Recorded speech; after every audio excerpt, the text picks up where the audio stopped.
थानाधिकारी ने उसको बचाने के लिए एक जो एविडेंस लिया, फोटोज ली, 2022 में वो गोल्ड चोरी करके मुथूट फाइनेंस में रख रहा है। ऑन रिकॉर्ड मुथूट फाइनेंस का रिकॉर्ड है अपने पास, थाने में भी है। और 2023 की वो फोटो पेश कर रहा है और 25 में गोल्ड छुड़वा के ले जा रहा है और 23 की फोटो उसके पास पेश करवा रहे हैं। 2022 में गोल्ड रखा है उसने चोरी करके, 2025 में गोल्ड छुड़वा के लेके जा रहा है थाना अधिकारी के कहने से, उसकी मिलीभगत से, और 2023 की फोटोज पेश कर रहा है। वो इतना फर्जीवाड़ा, टोटल फर्जीवाड़ा कर रहा है सीआई साहब। उसको एक मुलजिम को बचाने के चक्कर में पैसे लेके 2022 में ऑन रिकॉर्ड आप मुथूट फाइनेंस में वो रख रहे हो और 23 की फोटो में पेश कर रहे हो और 25 में गोल्ड छुड़वा के ले जा रहे हो आप। अब आप क्या चाहते हो? मैं ये चाहता हूं, एक तो थाना अधिकारी है गुरभूपेंद्र जिनके खिलाफ सख्त कार्रवाई की जाए और जो मुलजिम है उसको जांच को रिओपन करके उच्च अधिकारियों मतलब द्वारा जो भी है, मैं आपके मतलब चैनल के माध्यम से कहना चाहता हूं कि इसको मतलब मुलजिम को गिरफ्तार करे थानाधिकारी के खिलाफ। ये सब जो हुआ है सिर्फ थानाधिकारी गुरभूपेंद्र जी के उसमें मतलब हुआ है, उनके सानिध्य में ये सब काम चीजें हुई है। एक 307 का जो अपराधी है जो खुला काम घूम रहा है उसको प्रोटेक्ट कर रही है पुलिस।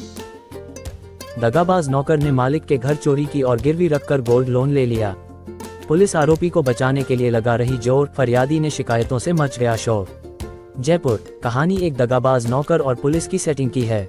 दगाबाज ने अपने ही मालिक को धोखा दिया।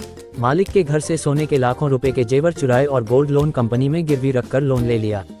मालिक को पता चल गया तो माफी मांगने के बहाने घर गया और पूजा करते समय मालिक पर हत्या के इरादे से पीछे से जानलेवा हमला कर दिया। सिर फट गया, 32 टांके आए। जानलेवा हमले के आरोप में तो पुलिस ने नौकर को गिरफ्तार कर लिया, लेकिन जेवर चुराकर गोल्ड लोन लेने के मामले में पुलिस से उसकी सेटिंग बैठ गई। पुलिस ने सारे सबूतों को दरकिनार कर एफआईआर लगा दी। फरियादी ने एफआईआर खुलवाने के लिए प्रोटेस्ट लगाई है। गोल्ड चेन की 10 साल पुरानी फोटो को नहीं मान रही पुलिस। पीड़ित के पास चोरी हुई ज्वेलरी के फोटोग्राफ और आरोपी द्वारा उन्हीं जेवरों को चुराकर गोल्ड लोन कंपनी में गिरवी रखने की रसीद जैसे पुख्ता साक्ष्य होने के बावजूद पुलिस ने मामले में अंतिम रिपोर्ट एफआईआर लगा दी। पता चला कि आरोपी इस बीच एक रसूखदार के संपर्क में आ गया जिसके पुलिस में अच्छे कॉन्टैक्ट्स है।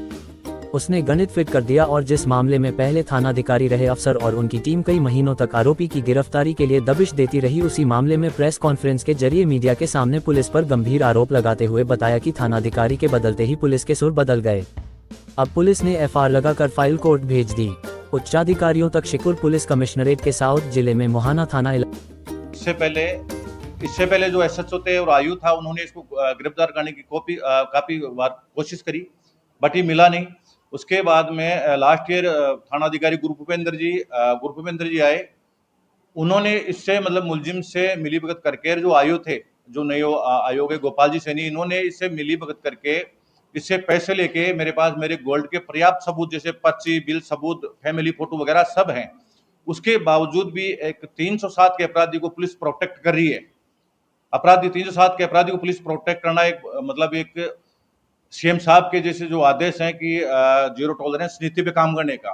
ऐसे एसएचओ जो अधिकारी है, जो थाना अधिकारी होता है, वो 307 के अपराधी को प्रोटेक्ट कर रही है। गोल्ड चोरी के मामले में जैसे पर्याप्त सबूत परिवादी के पास होने के बावजूद ऐसे मुलजिम को प्रोटेक्ट कर रही है। परिवादी के पूरे एविडेंस होते हुए फैमिली फोटो, बिल, वाउचर वगैरह जो जितने भी है उसको दरकिनार करके और उससे मुलजिम से पैसे लेके मेरे नौकर से प्रखर गोस्वामी से उस मतलब एफआईआर में 1492/2023 में सीआई साहब गुरभूपेंद्र जी मोहना, उसमें कम से कम मेरे को जब पता लगा एफआईआर का, कम से कम 200 चक्कर काट चुका थाने के में। हर एक दिन छोड़ एक दिन मेरे एविडेंस, मेरे बयान, फिर जो स्वतंत्र गवाह वगैरह जो भी है सब करवा दिए मैंने।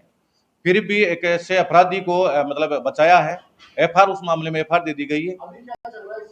अब उसमें कोर्ट में एफआईआर पेश कर दी गई है। और ऊपर किसी अफसर से लेके पुलिस ने मैं लोकायुक्त साहब को शिकायत दी, मैंने एसपी साहब को भी दी है, डीसीपी साहब को भी दी है, एडिशनल एसपी साहब को भी दी है, जो पैंतर साहब थे मनीष अग्रवाल साहब, उनको भी शिकायत दी है। आश्वासन सीआई साहब को फोन कर दिया, करते हैं। सीआई साहब कहते हैं कि साहब इन्होंने देवस्था की भावना से एफआईआर दर्ज कराई है। अब इसमें देवस्था की भावना कहाँ बचती है जब मेरे पास बिल, एविडेंस, फोटो वगैरह फैमिली सब है, इसमें देवस्था की भावना कहाँ बचती है। अपराधी को बचाया जा रहा है, सीधा सीधा पैसे लेके अपराधी को बचाया जा रहा है।